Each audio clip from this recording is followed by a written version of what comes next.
Introduce yourself and start. Right? Let's turn on the light here. Thank you.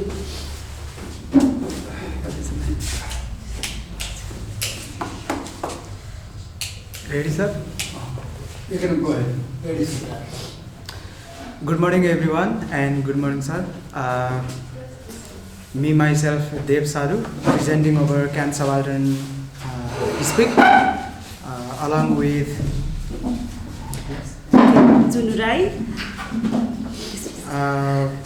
this Can Subaltern speak is a fabulous essay written by Gayatri Chakrabarti Spivak. In the introductory page, we have written there who Gayatri Chakrabarti Spivak is. She is a practical feminist, Marxist deconstructionist. Okay, as much as possible, we had attempted to cover whole lesson within this slide. If something is a little confusing, do not hesitate to question us. We will be glad to answer you. Let's move to the slide. Our area of discussion will be revolving around Can Subaltern speak. This question is the main, as we have, or as we are supposed to find the answer of Can Subaltern speak, and then we will go a little back to post-colonial studies and how subaltern can speak. In order to discover this answer of this question, we will be exploring the different theories, which theories have been applied here by Gayatri Chakrabarti Spivak in order to answer Can Subaltern speak. I have prepared some questions here in order to ask you. I hope you will enjoy this quest. Firstly, let me take you to the imagination. Suppose you are a trolley driver. Trolley doesn't move swiftly as a car does. It is heavy and you cannot take a U-turn so quickly. So suppose you are driving a trolley on a highway. It is straight and you see there 5 people walking on the street. You yank your horn, but nobody notices you. Nobody notices your trolley as well. You assume that you are going to hit them. Luckily, you have 2 options. One option is the 4 people who are walking on the street, they are on the main street, and the last single one is on the side track, so that you can choose any one of the tracks as you want. Okay, so you are going there, you are high on speed, you assume that you are going to kill or you are going to hit one of the parties. Now answer, which party would you hit? Would you hit the 4 and save the 1, or you would go to the side track and hit the 1 and save the 4? Why not use the brakes? What? Why not use the brakes? Okay, that's the part of consciousness. Yeah, right. But answer me, that is the rise of consciousness. We will be talking in this lesson. That was one of the major points to be focused. Okay, answer me, would you choose the 4 to hit and save the 1, or you would choose the 1 to hit and save the 4? Brake. Okay, that is exceptional. I appreciate your answer. Hit the 1 and save the 4. Okay, hit the 1, save the 4. That's the... Who want to go with this answer? Raise your hand. Hit the 4 or hit the 1 or save the 4? Sandesh? Yes, me. What did he say? Hit the 4 and save the 1? No. Hit the 1 and Save the 4. Who wants to go with him? Raise the hand. Nobody? 1. Okay. Rest of all, I assume that you want to hit the 4 and save the 1, right? No, you cannot make that assumption because you have not stated it. Otherwise, I gave you just two options and you didn't raise the hand at the first option. Okay, I have another Okay. scenario. Suppose Uh-huh. you see like one party is walking on this side, the other party is walking the other side. But in between there will be gaps. Why not take the other side and you yourself drive instead of taking the other? Maybe there is a diversion and you cannot go onto that diversion type. What to say? Can you drive there? Okay, anyway, let me ask you another question. Suppose you are a doctor in a hospital, then you are having the treatment there, and the condition is you are only one for the treatment. No surgeons, no co-doctors are there with you. You are only one to handle all hospital. Immediately you get 5 patients. One is severely injured and 4 are normally sustaining normal injuries. Now, you see that if you do not treat that severely injured, he will die immediately. And you know that if you start treating that severely injured one, then you will take whole day to do his surgery. Another condition is there, the 4 patients who sustain normal injuries, they have another condition. The condition is if they are not treated within the same day, they are also going to die. Now choose, who do you treat first? The 4 one or the one, the last one? Who would you say?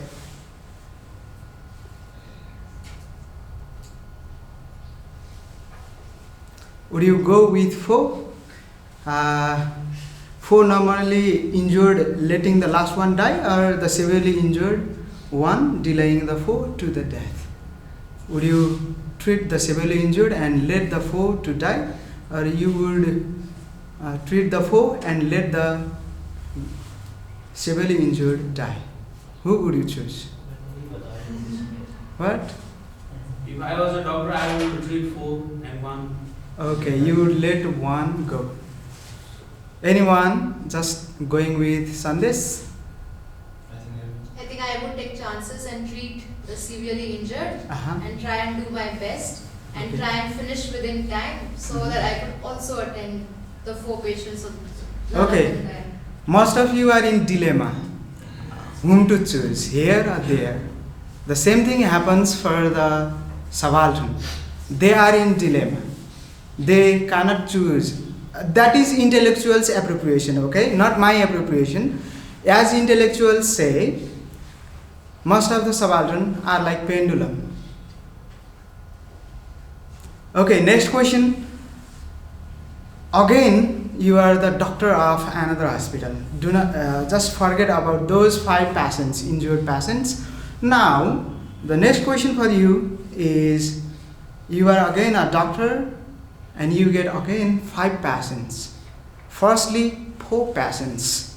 4 patients with their inner organ failures. One has kidney failure, another has lung cancer, another has to go with heart transplant, another has liver cancer. 4 people, 4 surgeries or 4 transplants to be done. And you are worried because there is no donor, no organ available. But fortunately, you get one healthy person there who comes to check his fever. Now you trick yourself, huh? Should I kill him and take his 4 organs in order to save the 4? Or just treat the one, let him go and let the 4 die? Who would you choose? Let the 4 die. Let the healthy one live. You just reversed your answer as before you gave. You No. changed your opinion. See, the 4 people have gone to that, are in that particular condition because of their lifestyle, their Uh-huh. failure to, keeping up their health. Whereas the other person, Previously, the 4 people you like to save. But here, why don't you like to save the 4? If you let the one die, then you can save the 4. Then That's the hegemony. why That's the hegemony. Not the How hegemony. elite one always dominates loyal one in order to healthy one in order to save other. Elite people always dominate. Like that one guy who is healthy, he will be dominated because he have healthy lungs or liver, whatever, right? So that will be transplanted to others who are not healthy. That's the how elitist or capitalistic people always treated proletariat as. This is how. Suppose that healthy man himself is a proletariat. Oh, yeah. You take a subaltern कुरा आयो त्यति भएपछि. Okay, that means you know now your moral position, where you are. Now you can decide what to do, right? What is better for you, you know. The same consciousness, the rise of the consciousness, the location of locating ourselves in the social, economic or moral position and deciding what's wrong and what's right, that is the main concern of subaltern studies we are going to deal with. Thank you for your answers. I appreciate your answer. We will move forward to the lessons, okay? That was just for, let's say, fun purpose or what? Okay, brainstorm. Then let's move to the next slide. My friend Juno will be cooperating with me.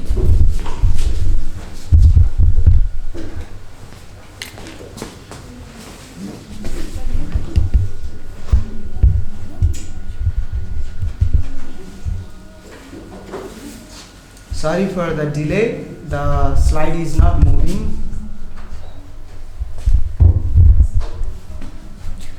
Keywords.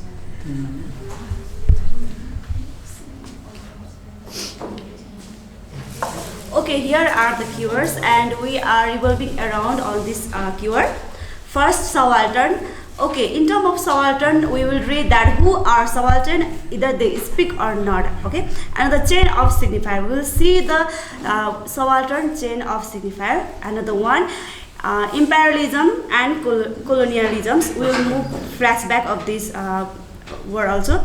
And another, intellectuals, appropriations, representation, misrepresentation, consciousness, poisoning, and double marginalization. These are the keywords.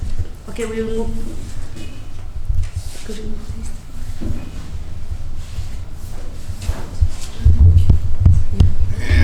Okay, as I told who Gayatri Chakraborty Spivak was, she is still alive, we can say she is.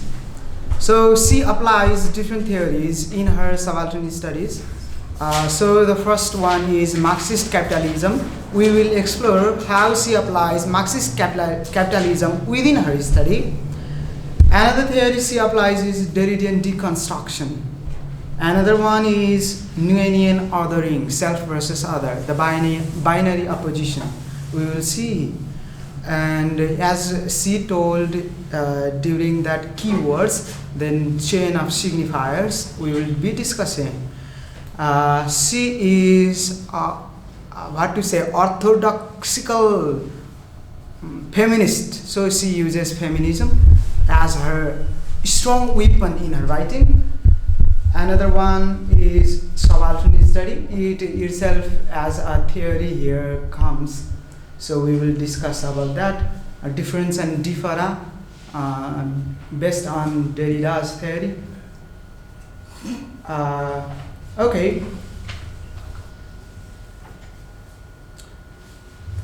Here she had told in terms of imperialism and post-colonialism. We will go a little flashback to the post-colonial history of the world. Since Gayatri Chakraborty Spivak herself is an Indian author, she bases her writing on Indian economy, Indian geography, Indian politics, and Indian contemporary society. So that we will go flashback about Indian colonialism. So let's look at India and let's discover colonialism and post-colonialism. During the colonialism, what happened there? The territorial imperialism was there. The expansionism was continuous. I hope you understand this point. Territorial imperialism means just colonizing some territories and just making the colonies, and thoroughly, gradually expanding the horizon of their colonies. Another is power in center. Here power means white people's power. They were in center. Next is exploitation of natural resources. After the colonialism, then the natural resources were heavily exploited.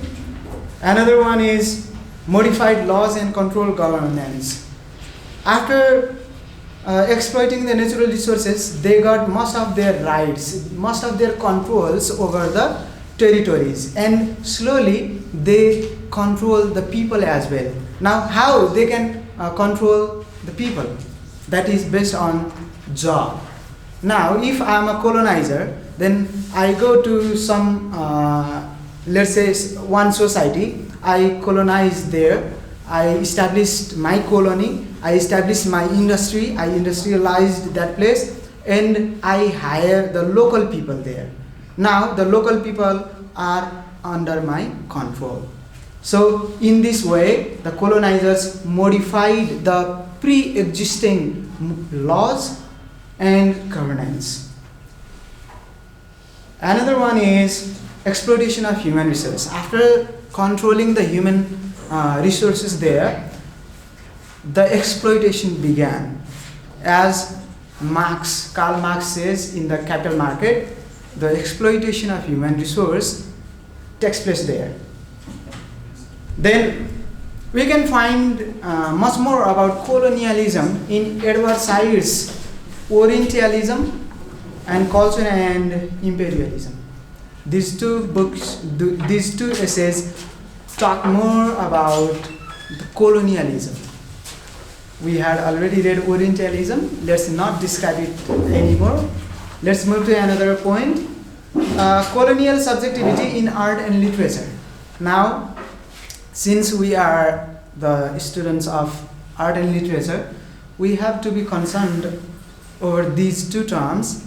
And concerning on this term, we can find the colonial subjectivity during that colonial time. Okay, colonial subjectivity means the subject was colonizers, they were the subjects, and the subjects to be written was again the colonizer's subject.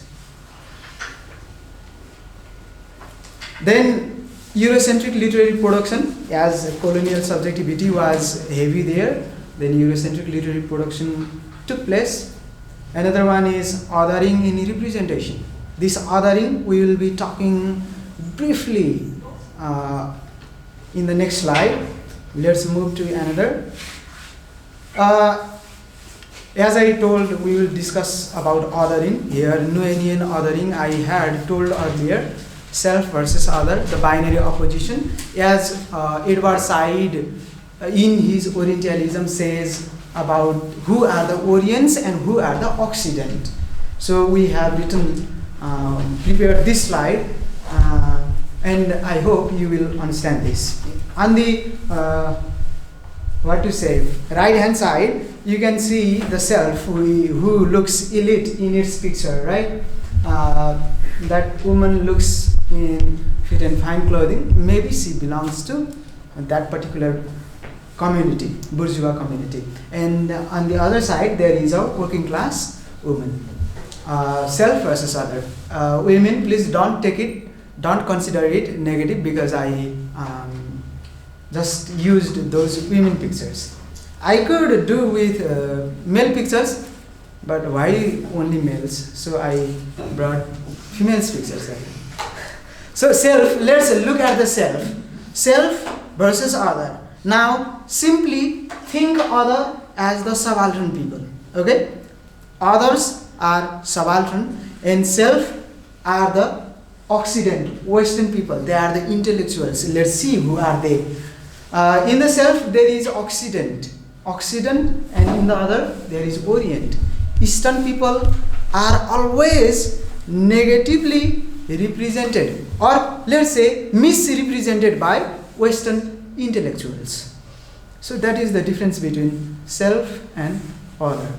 Next one, self belongs to elite class, but others belong to subaltern class. Self in the colonial period, okay? Self were the authors. They wrote who the subaltern are, what they can do. They wrote because they were the authors, and others, they were authored. They were always authored by other. They could not author themselves. They could not write about themselves by themselves. They were written by others. That others is self, okay? Self, they were always in central in power. Other, they were marginalized in terms of power. Self were dominants, colonizers, and others were dominated. Self belonged to high class, whereas the others belonged to low class or peasant class. We will be talking about peasants' insurgency as Gayatri Chakrabarty's work focuses on this as well. Another one, self, they are always in comparison, okay? They are always said to be superior, sacred. But others are subaltern, they were always considered inferior and unholy. Selves were the intellectuals. They were the Western intellectuals. Intellectuals means those who can write about these others, those who can decide, those who are capable of, those who are civilized. But on the other hand, others were considered the savage. Then self were always the subject in literature, and others were the objects in literature. Selves were the colonizers, whereas others were colonial objects. Selves were written in canon. They prepared canon. Their names were enlisted in canon, but others were never in canon. Here, the self and other, simply one is the bourgeois family having haves family, another other is haves not. Self is haves and other is haves not.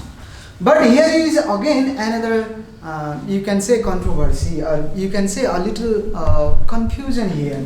Because I have written here, we have written here, another other. We considered that is other. But there is another other than this other. यो भन्दा छुट्टै अर्को other पनि छ. Let's see who that other is. Another other can be the other.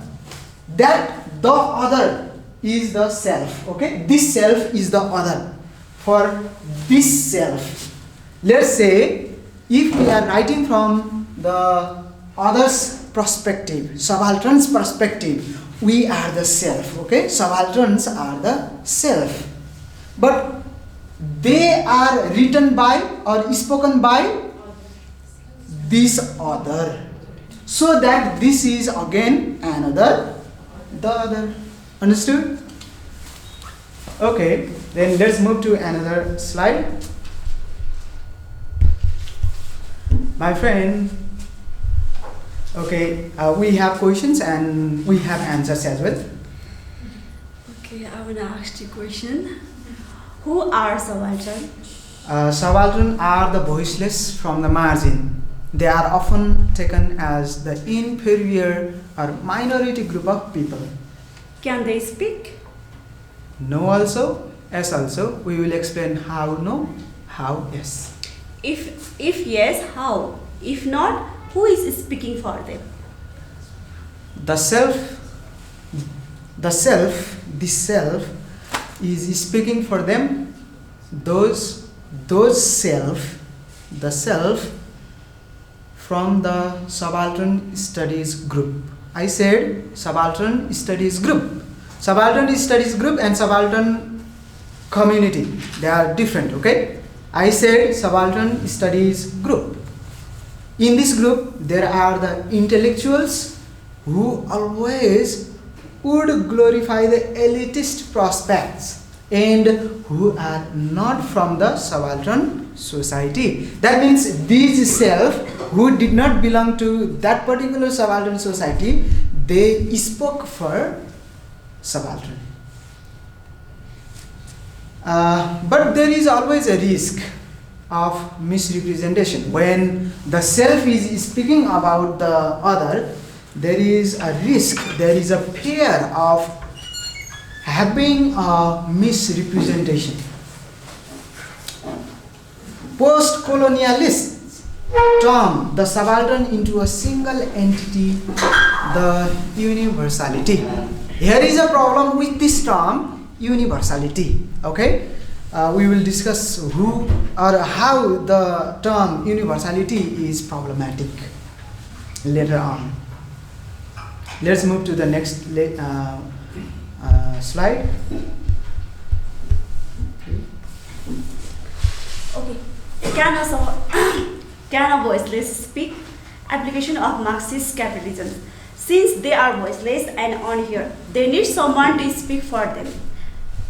Particularly the superior intellectuals in terms of class speak for them. How can a bourgeois speak perfectly about the proletariat without experiencing the life from the ground level? So the highly fictionalized and attribution-based representations run beyond the reality. Okay, then there comes the growth of class consciousness. They, means proletariat, locate themselves in the social and economic sphere they are living in. Then they have to speak themselves about the reality and against the universality. Here I said that they speak against the universality because there is heterogeneity within the subaltern, and here applies a Derridian theory of deconstruction and difference. I want to say something, okay, on this point. Okay. For example, in Joseph Conrad Heart of Darkness novel, you all of you know that very properly. And if that novel is written by the elite writer, intellectual writer, who belongs to the upper class group, and he tried to portray the real pictures of those working class people. Okay, in place of that elite class. Okay, in place of that Joseph Conrad, if that working the काम गरिरहेको मान्छेले नै हैन, if that novel is has been written, then the story of novel would be very reality. I think then that's why I want to say that experience work is more reality than the Egyptian's work. Okay, the further description is during the colonialism, intellectuals wrote about themselves, or they represented the minority group as the commodity or object for their comfort. Okay, but Joseph Conrad was one of the bravest intellectuals in order to portray the working class as it is. Okay, Joseph Conrad's in Heart of Darkness, he portrays the lives of the black people as it is happening in the real society. So we can consider him as one of the greatest intellectuals. But on the other hand, other intellectuals did not do it. They just glorified their monarchs, their rulers, their colonizers, their colonies, their power, their everything, not about working class. So let's move to another slide.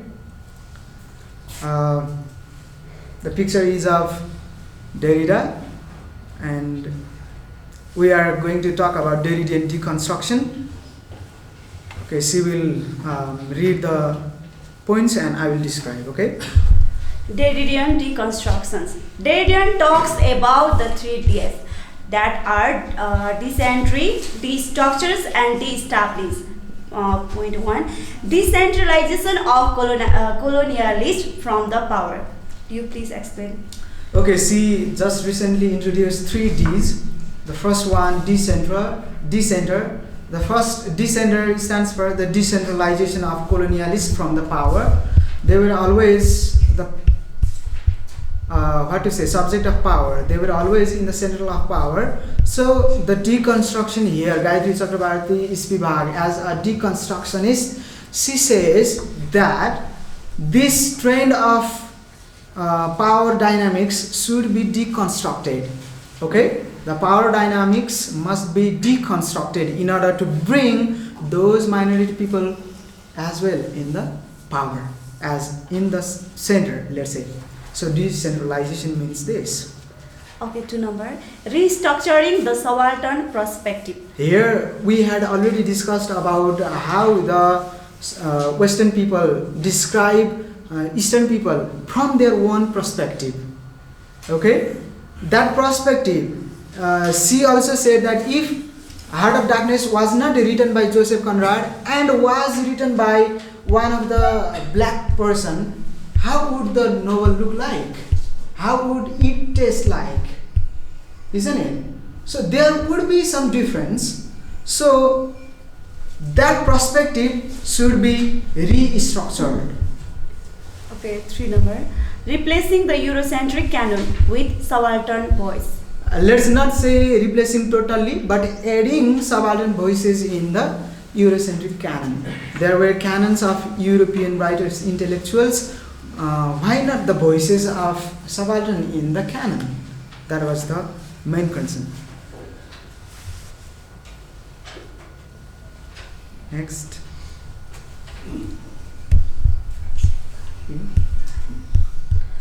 Okay, why deconstruction?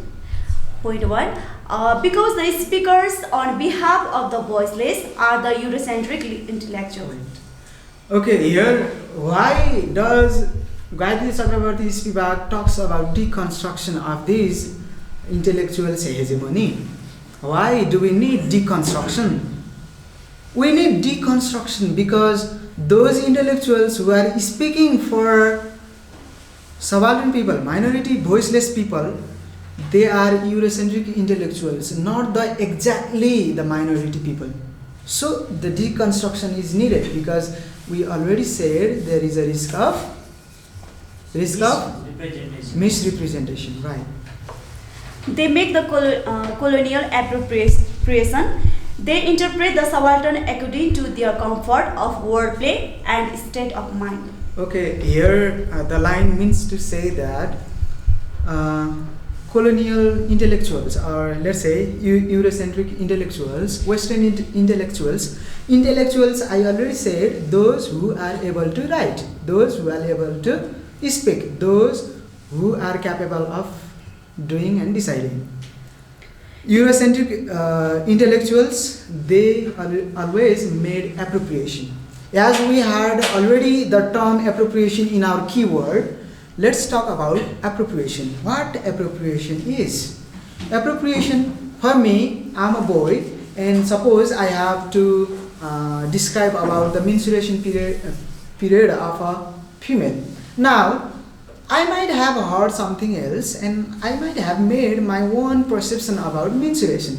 Now I will just explain it as my own comfort, but there something lacks. Appropriation lacks something, okay? I appropriate my answers with that context according to my own flexibility, state of mind, and of my comfort, okay? So this appropriation runs with a risk of misrepresentation. There is difference between what subaltern really are and how they are represented. Okay, we already showed you the theories we will be discussing about difference and differ. So here is the difference. The difference is highlighted. So here difference is how they are represented and how they are living. There is a difference. As I said, appropriation lacks something. That representation lacks something. So here is the difference.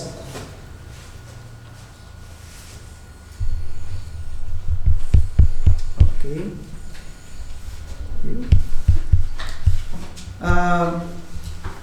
When I talked about othering, I took the name, I took the term peasants insurgency.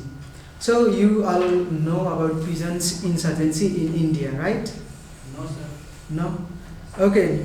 Since India was once colonized by Britishers, it was totally under influence of or under control of British colony, British power hegemony. So, in order to abolish that hegemony, in order to abolish that power dynamics from the society, there was a revolution, peasants' revolution, we can say peasants' insurgency, and that finally freed India in 1947, you know.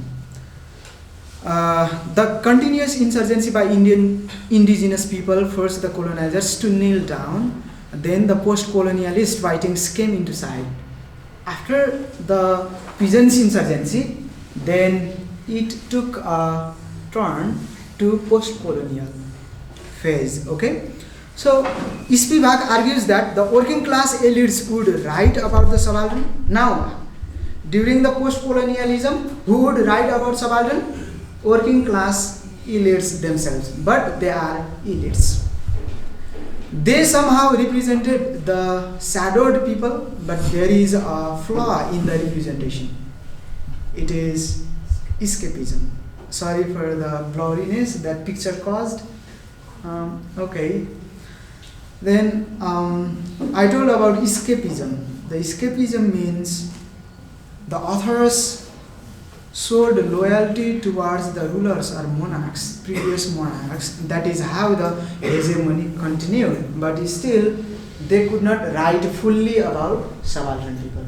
They could not fully portray the subaltern lives. So this is escapism, I told.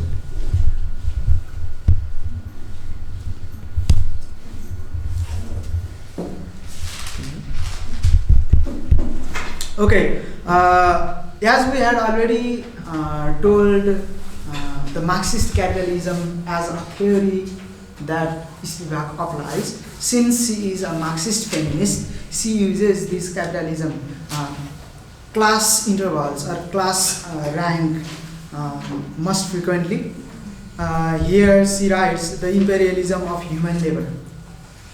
Capitalism practiced with the indigenous. The imperialism of human labor, how it happens? The so-called capitalist, now it is the real example as practiced in Japan and France. The capitalist, the industrial owners, let's say landlords, or the bourgeois people who owned the business industries, they used to create scarcity of job opportunities in order to get laborers easily at cheap rates for their industries. Let's take an example of Nepalese society. In Nepal, what happens? Here are less industries, less opportunities of job. Therefore, here are educated unemployment, or what we say, Shikshit Berozgar, we say it. That means we are ready even to go to Madi, even to go with some 2-3 months job or 10,000-12,000 salary job. So if the scarcity of job is created, then the labor is in large number there. They are ready because they lack jobs, so they do whatever they find. So the France and Japan governance, they also applied these practices to discover or to get cheap laborers. Okay. Then there is again a beginning of suppression by bourgeoisie. Then after hiring those people in a cheap rate, that means the starting has been started. The beginning has been done with suppression, with low salary. Now there will be more suppression day after day. The multinational companies, let's talk about iPhone, that is manufactured mostly in California. but that gets assembled in China. Okay, most of the technological things, they are manufactured in very rich countries, because there is an expensive market in order to sell. So that the multinational companies like iPhone, they would expand imperialism with the export concept. Now, how export concept works for imperialism? They would export the goods for sewing or knitting purpose and re-import. Now, let's see. For example, last time I forgot which sir gave us the example of his shirt. Because we can get a shirt at 500, but he imported that shirt from America, therefore he had to pay 5,000. Now look at the economy there. Expensive capital market in America, therefore it costs 5,000. That means import or export concept, in this way they exported they exported their materials in other countries in order to finish their job done in low rates. They import again and they sell in higher price. Again, where do they export? For example, Californian iPhone is exported to China. In China, Chinese people, there is a large scale of working people in cheap rates. Even they work for what? $80 or $90 per day. That means if same task had to be done in America, then one would charge maybe $500 for one day. But that same job is done in $80 here in China. So here in China, the working class is again suppressed, or again there is an imperialism by that industrialized people. Now another one is, it is how they control the international capitalism. When this happens, the suppressed class will have to develop their class consciousness, and this is the last way to speak. I time and again spoke about class consciousness. What is class consciousness? We will be talking later. Okay? Okay.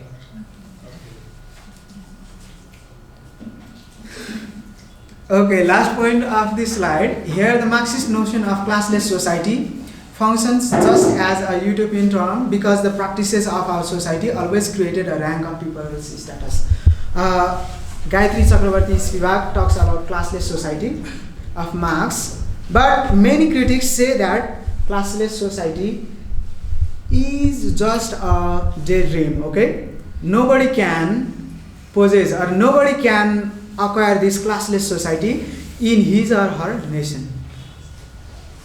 So let's move to next slide. If you have some queries, please you can ask, or if you are feeling bored, you can suggest us the better way.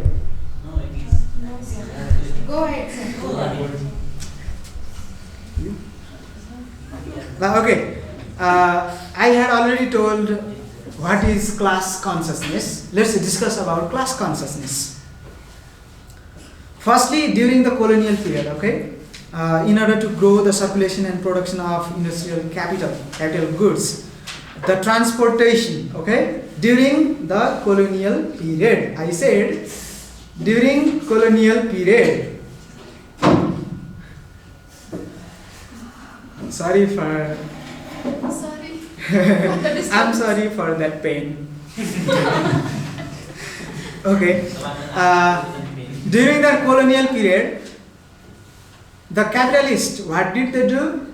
They facilitated themselves, just having the transportation facility, law and standardized education system. But on the other hand, who were benefited by these facilities? The working class people grabbed the advantage of that education, that transportation and other facilities. When I see my friends just nodding down, then it kills my inspiration to speak. What you are saying is very true in Karl Marx's Communist Manifesto. Yeah. in manifesto, Marx says that the proletariat is born from the bourgeois. As he was saying that the mechanism of development that was created by the bourgeois is itself used by the proletariat to get united. Right? So you can see the ideas are coming from Marxist manifesto as well. It's goal. Because this class is still itself comes from that Marxist notion of class. So we can view like this as well. This development, on the other hand, benefited the working class people to locate their social and economic position. Where are they? Who are they? Who are they for the colonizers? Who are they for the elite people? They are just commodity. They are just being used. They now look at their position. They now know their essence. Essence, okay? Here, Gayatri Chakrabarti Vibhag speaks about essentialism as well. So, and this led to the development of class consciousness. Foucault's concept of domination and Spivak's concept of exploitation both are responsible for the explosion of voices from the margin. As we are the optimistic people, we can be optimistic on any term at any time. Let's hope the class consciousness begins in every society. But Chakrabarti Spivak speaks that in subaltern or minority group as well, the consciousness takes place. They look at their class, they look at their economic position, they look at their social lives, and they know now what to take the next move. So the voices from the margin can explode at any time. Let's move to another slide. Voices from the margin.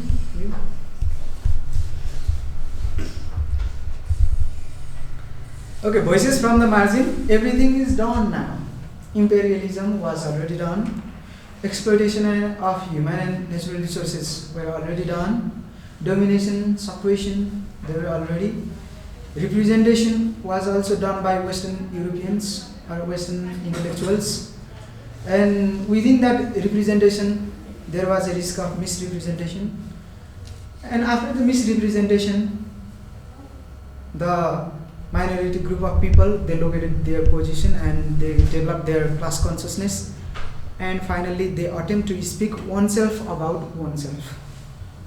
Then the emergence of voices from the bottom took place. Now here we are talking about another one. You can view the picture and you can say sus everywhere. What can it be? Don't speak. Okay, let's speak. Because we also belong to minority people. Let's speak, let's raise the voice. Now it's again the double suppression or double marginalization. Let's see who are double marginalized, double exploited, double suppressed. Let's see. Move to the next slide. You read.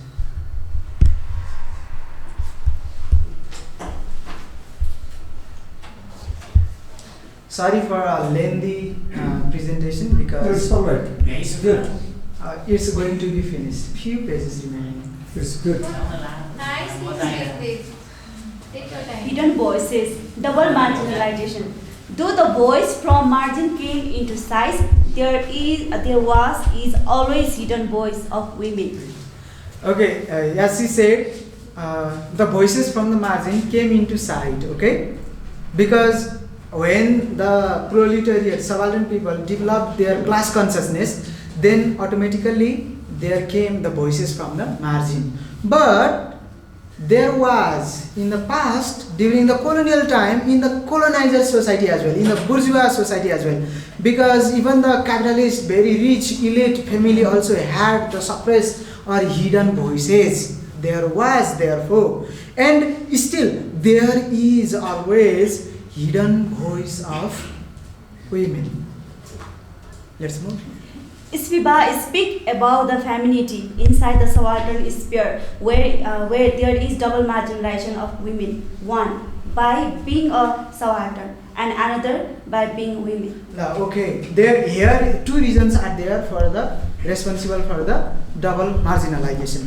One is by being woman, that is the universal problem, because in the bourgeois community as well, being the woman was an issue for being marginalized. That was one irresponsible answer for double marginalization, and another was being subaltern.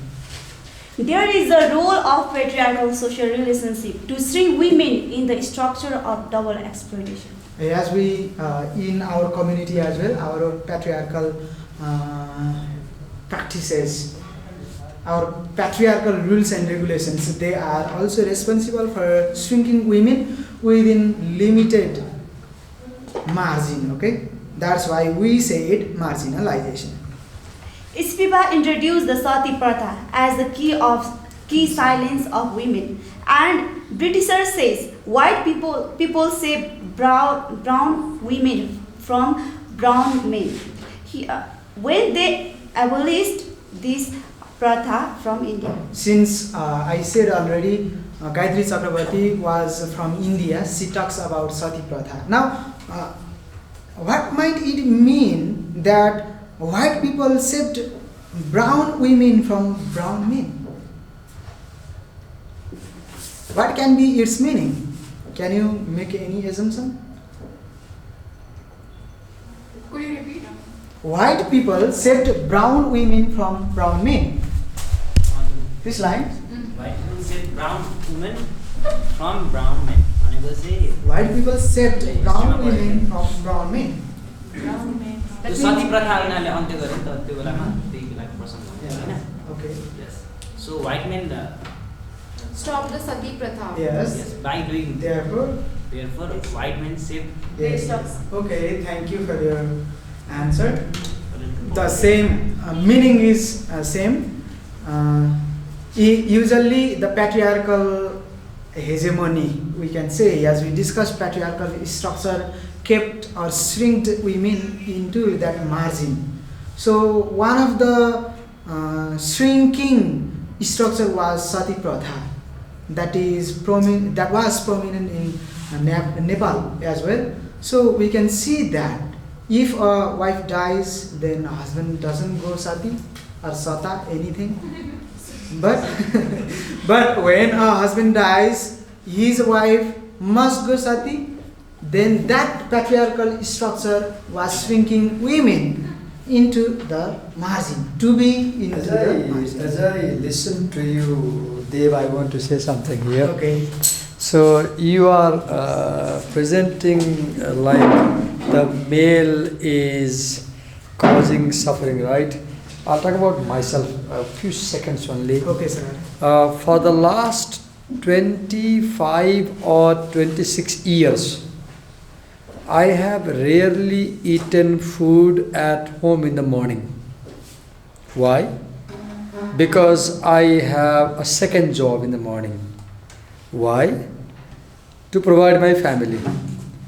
And I got diabetes because I had to overwork to earn enough money to support my family and children. And when I see people portraying the male as a bad figure who causes suffering to women, then I look at myself as a male and I see that I am working as hard as possible. Why? To support the family, to support my wife, my children, myself, right? And then sometimes I feel that I have a question. Who is the subaltern in my family? My wife or me? I have this question. I don't have an answer. At the surface, my wife looks subaltern because she can't speak. She is the object and I'm the subject of my home. I gaze at her. I take decisions. But I work like an animal. I work like a beast throughout my life to provide my family. And then I happen to ask a question, And I to a subaltern? I don't know. I just did it. So- Let him continue. So, but that role of providing the family, that comes from your wife as well, right? It's Yeah. not like you individually providing yourself outside and at home. So, Yeah. if you're able to do the job of outside only because she is working day and night for you, like you Yeah, said in very the morning. true. This Tiffin Okay, box- let's put This- himself in This the was instructor prepared of by that. my wife this morning at 4 o'clock. Exactly. She is sick, but she woke up. And I said, तिमी बिरामी छौ पर्दैन म बाहिर केही खाउँला. She said, होइन हजुर किन भोकै जानुहुन्छ म बनाइदिन्छु नि. She went to kitchen and she cooked it. She's sick. And I took the food in your class and I'm with you. Yeah, very true. Right? I'm here because of her. Right? But my point was, we sometimes I feel that the way we are representing men is not justifiable. Yeah, it is, sir. Yeah, I But know you are yourself you may disagree, but I sometimes feel that we need to be reconsidered. We men need to be reconsidered again. Thank you, But continue. we can locate ourselves in that patriarchal structure as well, because we think that male are born to work. Yeah, Our patriarchy is teaching us the same. yeah. Men have to work and Yes, women have to bear children and take the responsibility of whole house. So why- That is the patriarchal thought we are continuing with. teaching us. Therefore, it is happening. You are working that much. I hear my curiosity. Continue. It's wonderful. Go on. Okay, sir. Here, here is again a binary opposition between a subaltern male and a subaltern female. Though the male gets a voice, a female has still to get it. Okay, here, as sir said, let's speak on favor of males as well. There are different movements for women. Nowadays in Nepal as well, there are different movements for women. Many women rights, many women movements, many women speakers. They are speaking for womanhood or femininity. Now one day we cannot live or we cannot stop thinking about the search for males' right. One day, that day might come in future. As Sir said, binary opposition here, males have already got voice. That doesn't mean like the other has become so powerful now. Yeah. That the other is able to subvert the self. Yes. Yes. Now self will Now the become. self is in the vulnerable position. Yeah. Yes, go on. That is the risk. Okay, if a male has gotten his voice now, tomorrow For example, he might that lose. you belong to Magar community, right? Right. Let's be very open, right? And we argue that Magars are the marginalized groups in Yeah. Nepal communities, so they are the subalterns, right? And now I can see you standing down there speaking, saying we need to be conscious. You're saying we need to speak up. Now I have a question. Can the subaltern speak? And I can see a subaltern speaking actually, right? Yeah. Yeah. The answer is And the subaltern or the supposed subaltern is speaking about himself, for himself. So the question, can the subaltern speak for himself or somebody has to speak is answered by a subaltern down there, right? The subaltern. you over can there is see the answers. Yes, go on. Okay. Then This women sphere create the new subaltern. now, as we told, the female has still to get her voice. Then there is another sphere of new subaltern. Within subaltern, for example, me, Magar, she is Rai, and we belong to same minority group of people. And if I have got the voice, she has not got the voice. I'm from the subaltern group who has got the voice, but she still has to get the voice. Now she is new subaltern within the subaltern. So she's doubly faced. She is Yes. doubly faced. Doubly right? effaced as written in the book. On one side, she is effaced as a marginal woman, as a subaltern, and she's also effaced because of being a woman.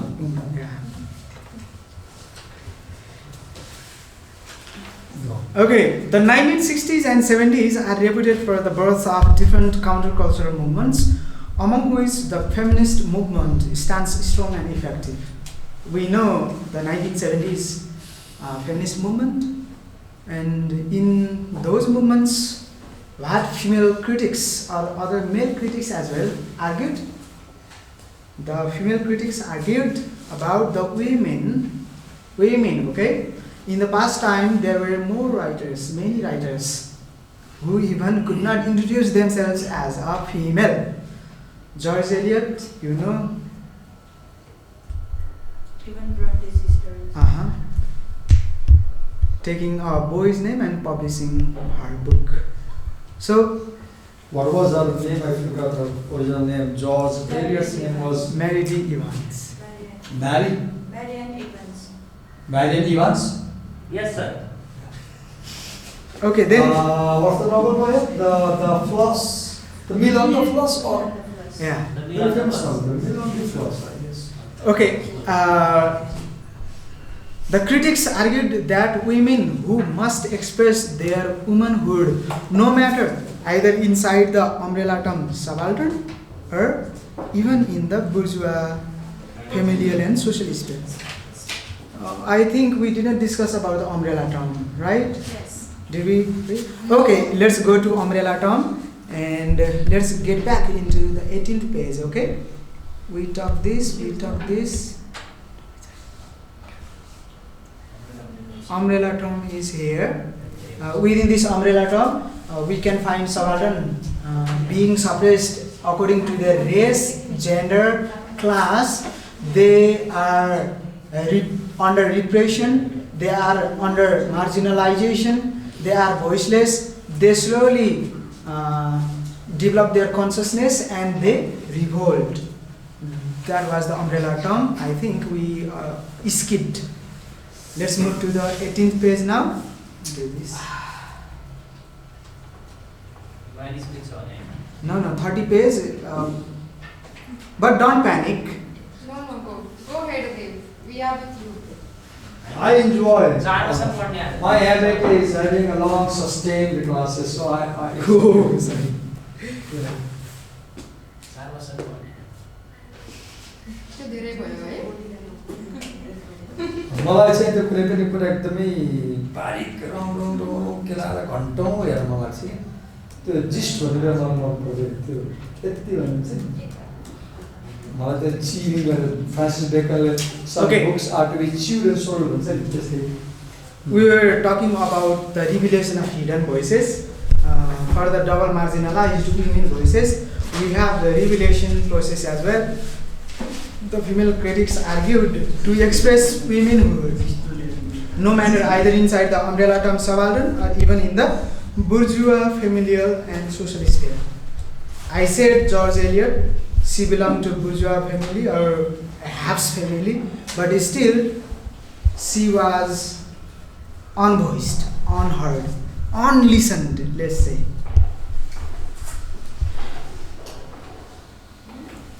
The consciousness process takes place here too. During 1960s or 70s, the consciousness process took place and the unvoiced are voiced, unheard are heard, all ignored are paid attention.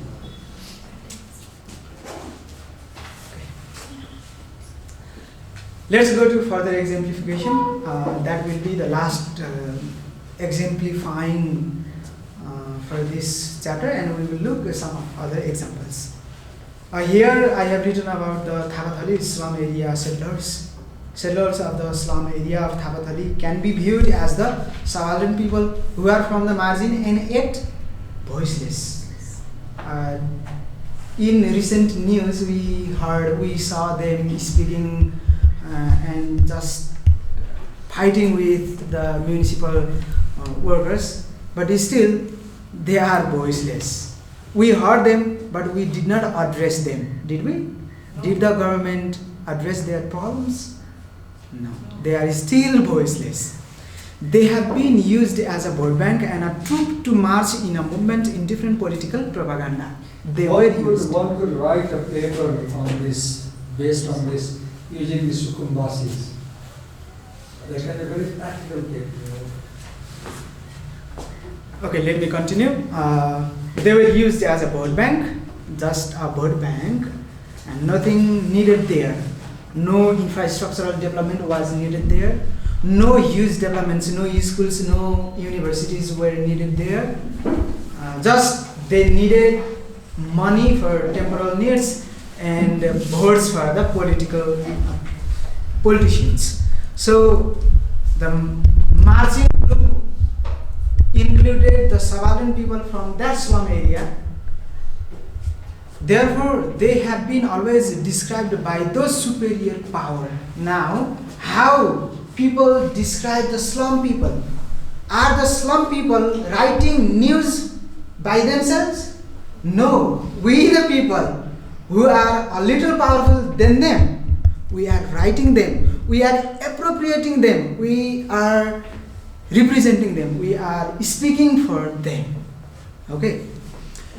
As Spivak argues, the subaltern attempt to express their discontentment, and at least they attempt to speak against the mainstream. Now recently we saw. Here I have just a curiosity. Okay. In Nepal we are a Maoist movement, right? Right. And the Maoists always argue that they are speaking for the proletariat, the subaltern, right? And you were saying that can others represent the subaltern? And as I was listening to you, what came to my mind was Baburam Bhatra is a Brahmin, right? Prachanda is a Brahmin, right? And if you pay attention to majority of the central leaders in Maoist party, you will see that most of them are Aryan Brahmin Kshatris. If you don't, just check it. And now they have been claiming that they are speaking for the subaltern, they are working subaltern. And I listen to you, then I have a question. Can Prachanda, the Brahmin, or Baburam Bhattrai, the Brahmin, and others in the party really speak for the subaltern? Can they represent? And somewhere I feel like, no, they can't. One problem with Maoist movement is that in the leadership, the elitists were there disguised as subaltern. And on camera I will say that sometimes I feel that Prachanda is an elitist who has disguised himself as a subaltern. Baburam Bhattrai was an elitist who disguised himself as a subaltern, and they that way cheated the real subalterns. I don't know how. I don't know if they listen to my video on social media or how they will react. I don't know, but this video will go on social media. Right? I don't know if this goes to them, how they react. Just thank you. Okay, thank you, sir, for your question, and I have your answer. Yeah. As I previously said, the appropriation lacks something. Prachanda did his appropriation according to his state of mind, according to his comfort. Okay? Comfort for his politics.